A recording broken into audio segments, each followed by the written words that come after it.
दिखाई दे रहा है। राहुल जी, अगर आप मौका दें, आपने मुझे पैनल पे रखा है, मौका दें मुझे मेरी बात कहने का। देखिए कारण क्या है, आप भी एक बहुत पुरानी पत्रकारिता कर रहे हैं। राष्ट्रीय लोकदल का जो प्रपेक्ष शुरू से, जब से राष्ट्रीय लोकदल बनी है, जब से आपने देखा होगा हमारा ज्यादा जो कार्य क्षेत्र रहता है वो देहात में रहता है, और हमारे साथ जो जुड़ा हुआ कार्यकर्ता शहर में भी है, देहात में भी है, लेकिन देहात में बहुतायत तादाद में है। इसीलिए जहां समाजवादी पार्टी में ज्वाइंट है, शहर में भी है, देहात में भी है, हम आपस में एक दूसरे का सहयोग कर रहे हैं। अगर हम छोटे मुद्दों पे अटक के रह देंगे तो आगे 2024 कैसे लड़ पाएंगे? इसलिए आपसी सहमति के साथ कॉम्प्रोमाइज। टीटू साहब, इतने ही बलिदानी होते, सेक्रीफाइस करने वाले आप लोग होते तो हमें नहीं लगता कि समाजवादी पार्टी कैंडिडेट के सामने आरएलडी कैंडिडेट खड़ा कर देती। या तो आप अपनी पार्टी नहीं संभाल पा रहे हैं, या तो जो बात कह रहे हैं वो गलत कर रहे हैं। मैं राहुल जी आपकी बात का जवाब देता हूं। देखिए, लोनी में सामने कैंडिडेट खड़ा हो गया था, उसको वापस करा दिया गया। ऐसे ही जहां पे भी है, अभी वापसी के लिए 2 दिन पड़े हैं, नाम वापसी की अभी डेट है। सब जगह जिला स्तर पर प्रयास चल रहा है और कार्यकर्ता को समझाया जा रहा है। मुझे नहीं लगता कि हमारी ठीक है, कार्यकर्ताओं को समझाइए। देखिए, ये वही वाला हाल हो गया कि एक बड़ी नाव आप लोगों ने बनाई, उसमें छोटे छोटे छेद होने शुरू हो गए हैं। 24 तक गठबंधन टिक पाएगा? नहीं, 100% टिकेगा राहुल जी। आप भी यही है, मैं भी यही हूँ। फिर आप 2024 में, अभी तो आपसे बात कर ही रहे हैं, 2024 में भी बात करेंगे। मेरी बात कहीं रिकॉर्ड करके रख लीजिए। ये एक दिन का गठजोड़ नहीं है, मैंने आपको पहले बताया है। ये चौधरी चरण सिंह जी के टाइम का गठजोड़ है और ये लंबा चलेगा। वही गठजोड़ कभी राजनीति नहीं होती है। आप हमें ना बताइए ना कि चौधरी चरण सिंह के टाइम का गठजोड़ है। मैंने भी देखा है सियासत किस तरीके से करवट लेती रहे और किस तरीके से अजीत सिंह जाते रहे।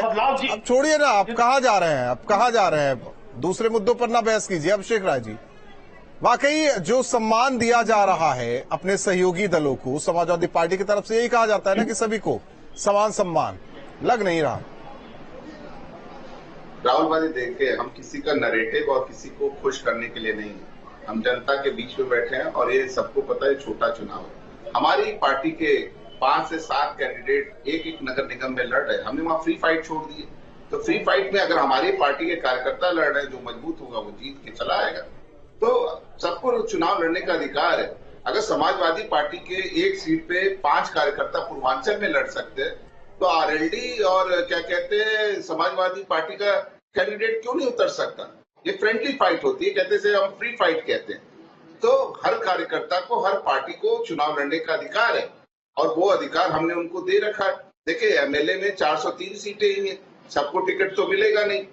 एमएलसी की सीटें भी लिमिटेड है, राज्यसभा की सीटें लिमिटेड थी। हमने माननीय जयंत चौधरी जी को राज्यसभा भेजा, जब हमारे पास थी, जो हमने किया, तो हमने पूरा गठबंधन धर्म का निर्वहन करा और जयंत चौधरी जी ने लगातार गठबंधन धर्म का निर्वहन करा। माननीय जयंत चौधरी जी लगातार, अभी आपने देखा होगा अम्बेडकर जी के गांव तक वो गए थे माननीय राष्ट्रीय अध्यक्ष जी के साथ। तो हमारा गठबंधन बहुत मजबूत है। ये कहते हैं ना कि किसी के छीटा कशी से, ये कोई मुद्दा ही नहीं है, जबरदस्ती का मुद्दा। क्या भारतीय जनता पार्टी के 5-7 कार्यकर्ता नहीं लड़ रहे हैं? नोएडा के कार्यालय में, गाजियाबाद के कार्यालय में तो लाल मुक्का घुसा चला है, माँ बहन की गाली चली है। तो बीजेपी की बात कौन कर रहा है अभिषेक राय जी? बीजेपी की बात कौन? सवाल नहीं पूछ रहे हो ना। मैं किसी की लड़ाई पर सवाल थोड़ी पूछूंगा। मैं तो आपके गठबंधन, देखिए, आपके गठबंधन को लेकर सवाल पूछ रहा हूँ। अगर आपके लिए मुद्दा नहीं है तो नहीं है, आप लोगों के लिए मुद्दा नहीं है तो नहीं है। लेकिन हमें जो दिखाई दे रहा है, पत्रकारिता के परिप्रेक्ष्य से, देखिए, पत्रकारिता के परिप्रेक्ष्य से सवाल उठाना लाजमी है। पारदर्शी, अब पता नहीं कौन से पारदर्शी आंखों की बातें कर रहे हैं। हमारे सहयोगी अभिषेक है, हालांकि बीजेपी के प्रवक्ता के पास जाएंगे, उससे पहले अभिषेक, आखिर आरएलडी ताकत क्यों दिखा रही है? हम लोग पश्चिमी यूपी की अगर खास तौर पर बात करें, जो स्थिति बनी है उसे किस तरीके से देखा जा रहा है? समाजवादी पार्टी, राष्ट्रीय लोकदल। हाँ, देखिए राहुल, मैं आपको बता दूं, पश्चिमी उत्तर प्रदेश में सबसे ज्यादा आधार कहीं है तो वो जो ग्रामीण क्षेत्रों की पृष्ठभूमि है, जैसे बागपत, शामली, खेकड़ा, इधर धामपुर, इधर मेरठ में मवाना, यहाँ दोनों जगहों पर समाजवादी पार्टी और आरएलडी के उम्मीदवार खड़े हो गए। गठबंधन था विधानसभा चुनाव में, लेकिन मुझे हैरानी है अखिलेश यादव के इस बयान पर कि उन्होंने कहा कि ये बहुत छोटा चुनाव है। यही थोड़ा सा डिफरेंस नजर आ जाता है। बीजेपी किसी चुनाव को छोटा नहीं मानती है। कल ही मैं सहारनपुर में था मुख्यमंत्री की रैली में, उन्होंने एड़ी चोटी का जोर लगाया इस नगर निकाय चुनाव को भी, क्योंकि वो संगठन को लेकर आज भी पंकज सिंह जो मेरठ के प्रभारी हैं, वो सब वार्डों की, मंडलाध्यक्षों की, सबकी बैठक करके ले गए। 21 मुस्लिम पार्षदों को मेरठ में बीजेपी ने टिकट दे दिया। तो ये तैयारी का सवाल है। एक मंथन जो होना चाहिए था 1 महीने पहले, 2 महीने पहले नगर निकाय चुनाव को लेकर जयंत चौधरी और अखिलेश यादव के बीच और इनके संगठन के पदाधिकारियों की कोर कमेटी की एक बैठक होनी चाहिए थी, जिसकी कमी साफ झलकी। ये अपनी लिस्ट लेके आते, मंथन होता, विचार होता और स्क्रूटनी करने के बाद एक संयुक्त होता। अब कार्यकर्ता कंफ्यूज है कि वो जाट जो मतदाता है, जो आरएलडी से जुड़ा हुआ है, जब आरएलडी का कैंडिडेट नहीं है विधानसभा चुनाव में, जाट जो हैं बीजेपी पे भी गए और आरएलडी पे भी गए बड़ी तादाद में, अब वो किस तरफ जाएं, उनके सामने ये दुविधा है। क्योंकि मेरठ पे आरएलडी दावा ठोक रही थी कि उनको मेयर का टिकट मिले, मुजफ्फरनगर में दावा ठोक रही थी। ये वो जिले हैं जहां आरएलडी ने अच्छा प्रदर्शन विधानसभा चुनाव में किया है। अब अगर हम बात कर लें बागपत पे ही, 2 धामा कैंडिडेट हैं, एक आरएलडी की तरफ से है और एक समाजवादी पार्टी की तरफ से है। ऐसे में अगर ये कह रहे हैं कि गठबंधन हमारा बरकरार है, वैसे तो बरकरार है, जयंत अखिलेश साथ हैं, लेकिन कार्यकर्ता कंफ्यूज है और उसका सीधा असर वही चीज है कि कार्यकर्ताओं के बीच गठबंधन है कि नहीं, फाइट में होगी। वो इस लड़ाई दोनों बड़े नेता तो गठबंधन है, हो सकता है कि वही सबसे बड़ा सवाल है। अब ऐसे में हरीश चंद्र जी सवाल कुछ भी करे, लेकिन बीजेपी पर ही सवाल घूम फिर कर चला जाता है। अब ये टिकट दे ना दे, सीटों पर बातचीत हो ना हो, लेकिन बीजेपी में ऐसा होना चाहिए, बीजेपी में वैसा होना चाहिए। आप लोग तो बहुत जोर शोर से लड़ रहे हैं। अखिलेश यादव के लिए और जयंत चौधरी के लिए हो सकता है कि छोटा चुनाव है।